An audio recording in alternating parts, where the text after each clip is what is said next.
Hi, David Odell here with Odell Complete Concrete, part 3 of a 4-part series. This is the poor day. This is the fun part.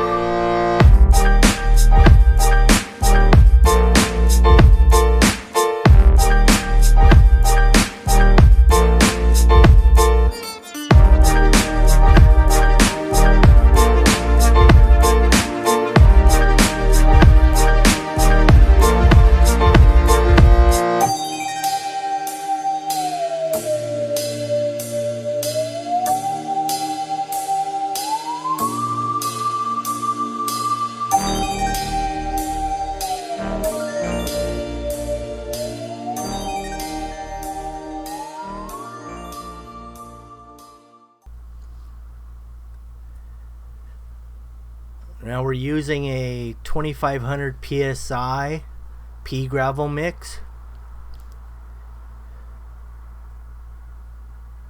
We have a narrow bowl float that fits fits inside this walkway.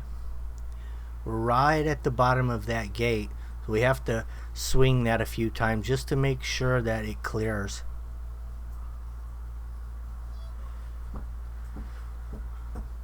Now you can see the guy, that's me actually holding the rebar up as we pour out.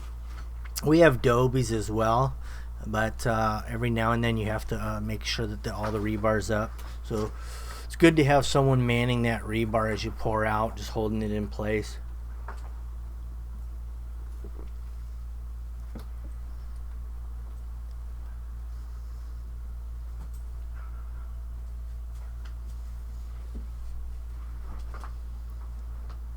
That wood bowl float that you've seen there, it used to be 3.5 foot. I actually cut it down. I cut a little bit off of both sides just so it would fit. Here we are on that curb, retaining curb, 8-inch wide. It's about, looks like about 15-16 inches deep, because we got 12-inch masonite rips, and we got some air under that, so pretty deep there. We had a little movement. Even though we had the tie wire on the steel stakes, we had to tighten them up here and there as we went. We had to tighten up that tie wire. We just threw a spreader in the tie wire and twisted it, and that brings them together. As you can see what we're doing here. This one we actually loosened a little bit, but most of them we actually tightened. Now where we had to tighten it, we just took a spreader, like I said, right here, and we twisted it, and that brings it in. Well, now we'll just leave it like that and let it set up before we mess with that tie wire. Once the concrete gets hard, it's not going to move.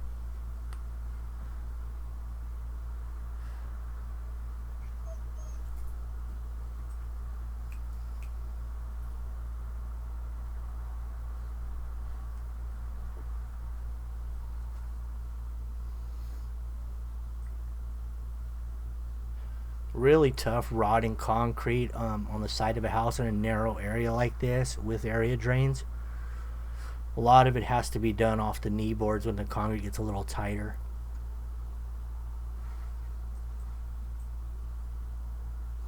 That's when you could really give it a nice shape.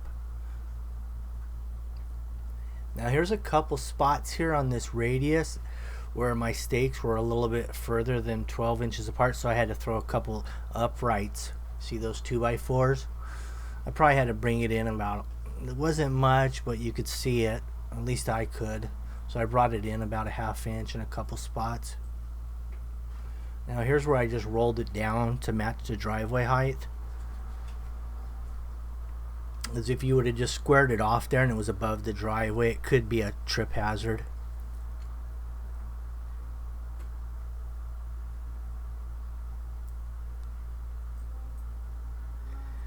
Now here's my 2.5 inch deep cutter. The idea of this particular tool is to get good depth. It's a nice straight edge, and what it's doing is it's separating the aggregate, and once you separate aggregate, it creates a weak point in the concrete, so that's where it's going to want to crack. even though I can finish this now with even a 1/4 inch deep on top, or maybe I don't use a 1/4 inch, I use nothing, I just trowel over that, it's still going to crack there because we've separated the aggregate.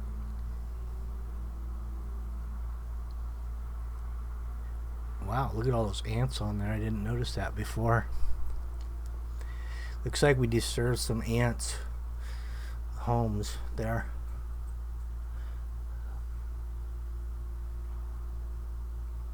Now that's an ideal crack point off the corner of that step, how it's protruding there.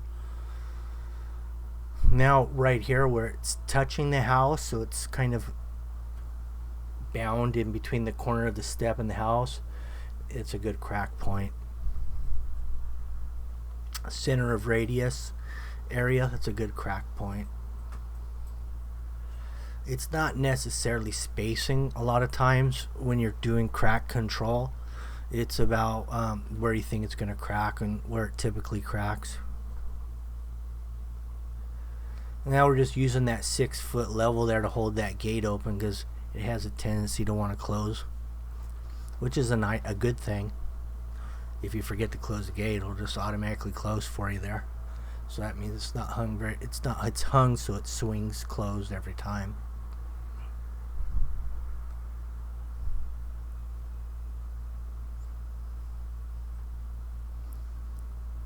There's the leap and cleared.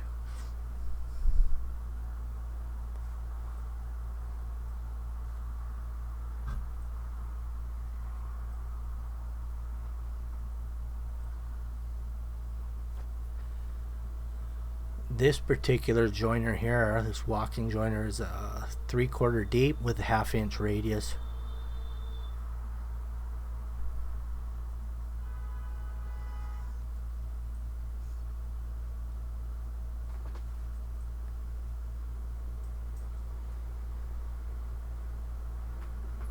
Now as the concrete curb dries, I'm going to have to cut the concrete. See the overflow and then what came up from the bottom? That's, if I let that dry there, it's going to be hard to get that form out. So I need to be able to get that form out easily without disturbing the curb. So I got to cut all that concrete back from the outside edge of these forms. That way that form will come away nice and clean and not disturb the curb itself. So I'll do that with a shovel or margin trowel, something like that. That way when I pull the stakes out, it'll just automatically want to fall out, that form. Right now he's shaping it up. This is his first pass down the side yard here. And this is where you really can shape it up. Get on there just a little early and work those area drains in nice.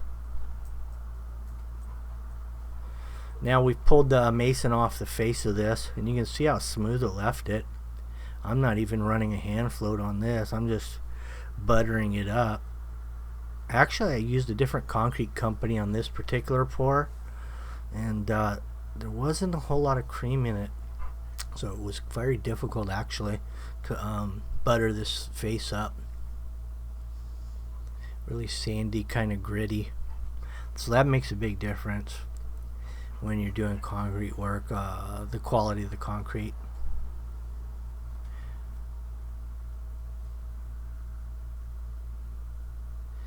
It's structurally and things of that nature, it's a good mix, but finish wise it's not that great.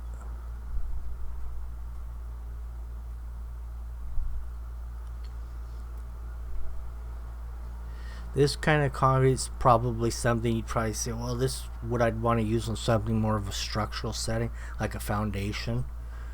But if it's something that I want it to look good, then I'd probably want to use a different mix.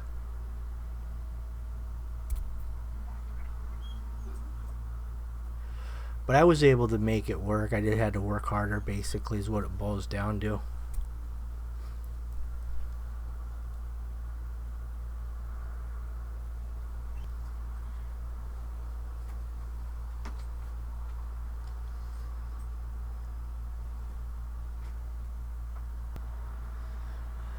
Starting the broom process on this outer curb, that was the quickest to dry because it was the narrowest and the smallest portion of concrete, most exposed to the air.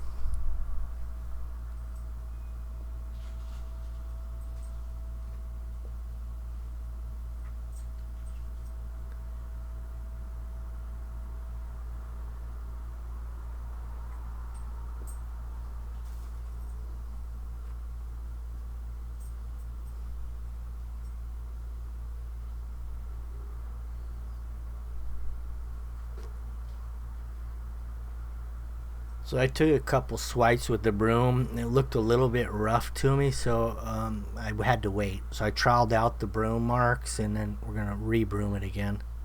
That's the beauty of a broom. You can just trowel it over if you don't like it. If you broom it early, it doesn't look good, trowel it again. No big deal.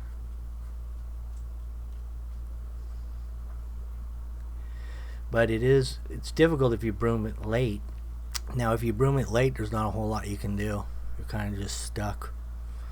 So when dealing with concrete, you want to kind of do everything early. Sometimes late is not going to work.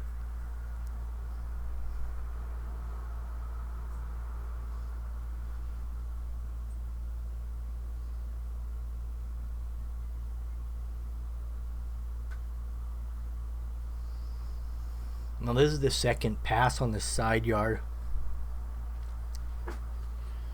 We got Carlos over there in the orange. We got Richard in the black tank top. Richard laid it down the first pass. And we're just going to touch it up on the second pass and get it ready for the broom.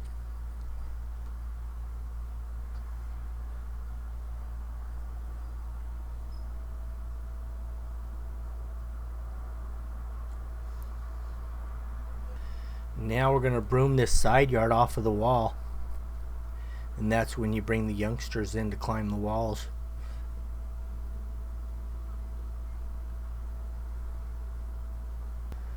Now if that was a 6-foot high wall, you could still do it this way. It's just a little more dangerous, but you can broom these the long ways as well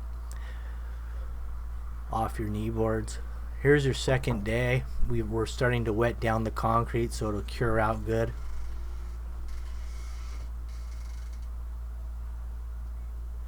As you can see, the water drains really well. No puddling.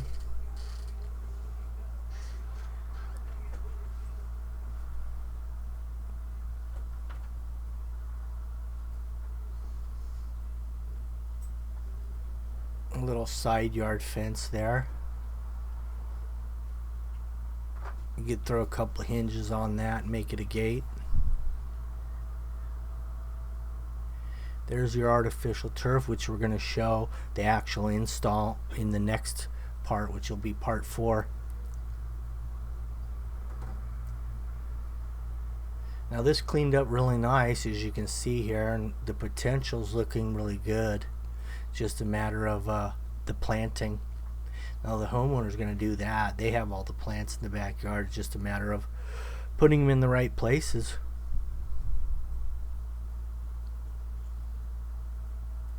A little bit more dirt grading to do to make this 2-tier level really pop. Bring a little dirt from the back high side and bring it down here to the front face. Get a good 2-tier step.